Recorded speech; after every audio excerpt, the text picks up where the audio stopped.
Bueno, ya va quedando menos concluido el ciclo de mayo, aunque seguimos en mayo. Digamos que ya estas dos últimas películas podemos decir que no tienen título, no están en un ciclo como tal. Lo podemos llamar conclusión o epílogo o algo así. Y bueno, tenía la intención de terminar el curso con dos catedrales del cine. Y esta semana nos vamos a ir directamente hasta Japón. Ya hemos pasado por este país, con lo cual, evidentemente, la historia del cine japonés no vamos a volver a repetirla porque ya es algo que hemos visto. Acordaos de Mikio Naruse con la segunda película que vimos, que fue Tormento, allá por octubre. Y volvemos a Japón para ver una de las grandes películas de la historia del cine, y una de las grandes películas de la historia o de la filmografía de este cineasta. Yo tenía un empeño personal en este año coronar el año con dos películas. Casi siempre la última es un homenaje al cine, que ya descubriréis cuál es. Pero es que en estas, digamos, dejarnos un poco de investigar y dejarnos un poco de conocer nuevas latitudes e irnos a un lugar que conocemos para poder admirar la obra de esos grandes nombres que han poblado la historia del cine. Y es turno de Akira Kurosawa, que hace muchísimo que no vemos una película de Kurosawa. De hecho, la última que vimos nosotros juntos, si no recuerdo mal, fue La Fortaleza Escondida, y con Iván, hace 1000 años, visteis El Ángel Ebrio, o El Ángel Borracho, creo que es el ángel Ebrio. Y es momento de que hoy eh, rescatemos una de esas películas por las cuales casi a una persona le puede gustar el cine, y casi una película por la que de alguna manera puedes pasarte horas y horas y puedes verla 1000 veces, que siempre descubres cosas nuevas y siempre descubres lugares donde poder meterte. Y la película que nos toca hoy, o que he seleccionado para esta penúltima clase, es El infierno del odio de Kurosawa. ¿Cómo empezar a hablar de esta película? Yo la he visto ya, no sé, incontables veces no sé, 6, 7 veces, no me acuerdo si es una película a la cual uno puede llegar muy, muy fácilmente. Es extensa en su duración, son algo más de 2 horas y cuarto, pero merece la pena cada uno de los minutos que pasas viendo esta peli. Por haceros un poco de introducción, digamos que esta es una película que no solamente recordamos por su historia, por su trama, por sus personajes, sino por la manera en que quizás nos invita a mirar el mundo de otra manera. Em, no vamos a ver solamente un thriller, donde aparece por ahí, que ya lo analizaremos, el nombre de Evan Hunter, que es un nombre que va a aparecer, y de una manera bastante interesante, porque es instigador, digamos, de esta película, no porque él quiera, sino porque Evan Hunter aparece, ya lo descubrimos, no voy a liar. Entonces, esto no es un thriller, tampoco es una película, es una historia de secuestro. En realidad es una película que utiliza una situación concreta que le pasa a uno de los personajes, o a los personajes de la película, los dos protagonistas, para abrir una reflexión de algo que a Kurosawa le interesa muchísimo, como es la moral o la desigualdad, o sobre la posición que ocupamos, queramos o no, en la estructura social. El punto de partida es simple, casi directo. Más o menos, por haceros una idea, un empresario de éxito, Kingo Gondo, está a punto de cerrar un trato, una operación que puede definir su carrera. Y en ese momento recibe una llamada. Han secuestrado a su hijo. O eso cree. Porque muy pronto se descubre que la trama va a ir avanzando a un lugar en el que nosotros nos vamos a sentir un poco incómodos con lo que vamos a ver. Y es aquí donde aparece el conflicto de la película. El secuestrador exige un rescate altísimo, y es una cantidad que Gondo puede pagar, pero le dejaría prácticamente arruinado. Y la decisión, de tan simple que es brutal. ¿Sacrifica su futuro, su posición, su vida tal como la ha construido, o no? Y es aquí cuando, de alguna manera, la película es cuando se abre y cuando nos deja ver ciertas partes de la peli, en las cuales nosotros tenemos que jugar como espectadores. Y la película está construida por parte de Kurosawa y los guionistas de una idea muy sencilla, que es el mundo de arriba y el mundo de abajo. Toda la película, desde que comienza, está organizada en torno a esa división.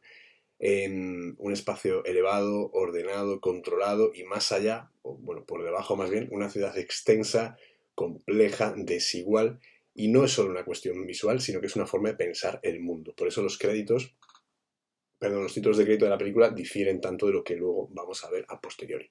Arriba no es un lugar físico, es una posición social, es el lugar en el que se decide, desde el que se observa y desde el que parece tenerse cierta distancia social con respecto a lo que ocurre fuera.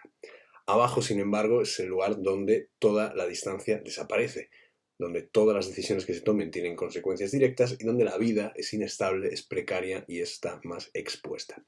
Y lo que hace Kurosawa es poner esos dos en contacto, esos dos niveles. Acabo de ver, aquí hay una caja aquí que me queda muy mal en plano. Ahora sí. Un poco más. Ya está, perdón. Entonces, este contacto que realiza con la película, con estos dos niveles, es donde está la tensión central de la peli. No es solamente lo que ocurre, sino qué implica lo que ocurre, qué tipo de responsabilidad emerge cuando las fronteras entre esos dos espacios dejan de estar tan claras como parece.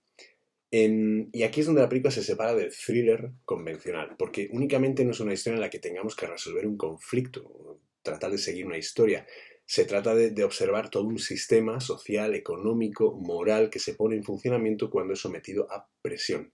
Y la primera parte de la película es, en este sentido, ejemplar. Kurosawa va a reducir el espacio, va a concentrar a los personajes, va a ralentizar el tiempo, la puesta en escena es teatral a más no poder, de hecho hay cuadros que son increíbles y todo parece detenerse para que podamos asistir en tiempo real casi a un proceso de decisión. Y ese proceso no es espectacular, es un proceso que va a ser incómodo, que va a ser repetitivo, que va a estar lleno de dudas, de argumentos, de silencios, y es este lugar donde la película entra en su verdadero núcleo. No es en la acción, no es en la deliberación, no es en lo que pasa, sino en cómo se decide lo que va a pasar. Y lo interesante es que esa decisión nunca aparece desde un punto de vista individual. Está atravesada por factores económicos, por relaciones de poder, por una determinada idea de éxito, por el mérito, por la responsabilidad. Y todo esto lo acompaña Kurosawa de algo que a él le preocupa mucho a la hora de escribir guiones, que es no trabajar o evitar trabajar con personajes que sean abstractos. Él trabaja con posiciones. Y esas posiciones están inscritas en un momento histórico muy concreto, que es el Japón de los años 60. Es ese Japón que empieza a edificarse en pleno crecimiento económico. Esto lo veremos también en la siguiente película. Películas con protagonistas y con personajes en constante cambio, porque el país está en constante cambio, en plena transformación social. Es un país que avanza con rapidez, este Japón, pero el avance no se distribuye de manera uniforme. Y la película capta precisamente esa fractura, ese contraste entre la imagen de prosperidad y las zonas que quedan fuera de esa prosperidad. Es un desajuste entre el discurso del progreso y las condiciones reales de vida. Y a medida que la película avanza, ese mundo se va expandiendo.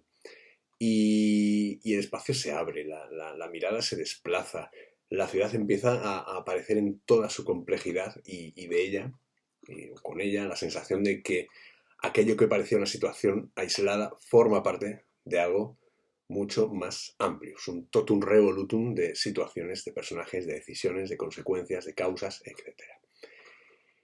Y Kurosawa va a filmar todo este movimiento de interplanetario que hace interfuerzas con una precisión extraordinaria, que hay un control absoluto del encuadre, del ritmo, de la posición de los cuerpos dentro del espacio. Nada está cogido de manera casual, cada plano está pensado para reforzar esa idea de estructura, de sistema, de engranaje en funcionamiento, pero no tenemos que detenernos solo en la forma, sino en lo que tenemos que ver más allá de la historia. Y la historia, justo esta escritura que tiene esta película, nos invita a una sola pregunta, que es ¿qué significa actuar correctamente en un mundo que no es igual para todos? Esto no es una pregunta nueva, pero aquí la enmarcamos dentro de un contexto muy concreto, muy material, y no como un dilema abstracto ni una cosa filosófica, sino como una tensión que tiene consecuencias reales en la vida de las personas. Y en este sentido la película, para mi entender, conecta muy, muy directamente con el cierre del curso. La película que vamos a ver después, el próximo día 19 de junio, nos coloca en el tiempo de la memoria, del balance, de la revisión de las decisiones tomadas, y el infierno del odio nos lleva hasta ese momento anterior, justo en el que hay que tomar esa decisión, y en ese caldo de cultivo cerebral que nos lleva a no tomar distancia todavía, a decidir, a asumir riesgos. Y por eso es una peli, esos son dos pelis que encajan bien, aunque las ubiquemos fuera de un ciclo y sea un ciclo a modo de epílogo, sino simplemente para ver catedrales del cine. Em, yo os pido que entremos en la película desde aquí, una película que no, sin anticiparnos, sin buscar respuestas cerradas, un poco mirando, disfrutando de la puesta en escena de la película, en cómo se construye la tensión entre arriba y abajo, y encontraremos una película que es una obra maestra, para mí es una de las obras maestras de Kurosawa y posiblemente de la historia del cine, y no solamente se sostiene por su precisión narrativa, sino por la incomodidad que es capaz de dejar. Y es una incomodidad que va a ir transitando por toda la película hasta que al final tengamos la sensación de que seguramente ni siquiera se ha resuelto. Entonces yo os dejo con la peli porque no me quiero enrollar más porque, bueno, que Toshiro Mifune, o sea, podríamos estar hablando horas, pero para eso ya tendremos las 2 horas del próximo día 29 y 29, efectivamente, 29. Y gracias a todo lo que tenemos por delante, pues evidentemente nos quedará pensar, y la intención de esta clase es un poco indagar o seguir indagando, recordar también la figura de Kurosawa como uno de los grandes cineastas de la historia del cine. Podríamos haber puesto muchas películas del cine japonés, pero tenía como el empeño de volver a sacar a este hombre a colación, y sobre todo con esta película, que a mí me parece una absoluta joya y que merece la pena que la traigamos hoy a nuestro Cineforum. Así que no me enrollo más, disfrutad mucho de la película, a mí me encanta, me pone nervioso cada vez que la veo, además la veo cada X tiempo para recordarme que todavía existen y se pueden hacer películas así. Y, bueno, todavía no, que se hacían y se podían hacer películas así. Y es eso, contrastarla, intentar ubicar la manera en que Mikio Naruse hizo Tormento, si la recordáis todavía, y la manera en que Kurosawa ejecuta esta película con una precisión milimétrica. Así que os dejo. Disfrutadla, nos vemos el viernes 29 para comentarla, para debatirla, para sacarle todo el jugo posible. Y mientras tanto, pues eso, disfrutad mucho y cualquier cosa que necesitéis, pues ya sabéis dónde podéis contactarme. Así que nada, nos vemos y disfrutad de la peli. El infierno del odio, 1963, Akira Kurosawa.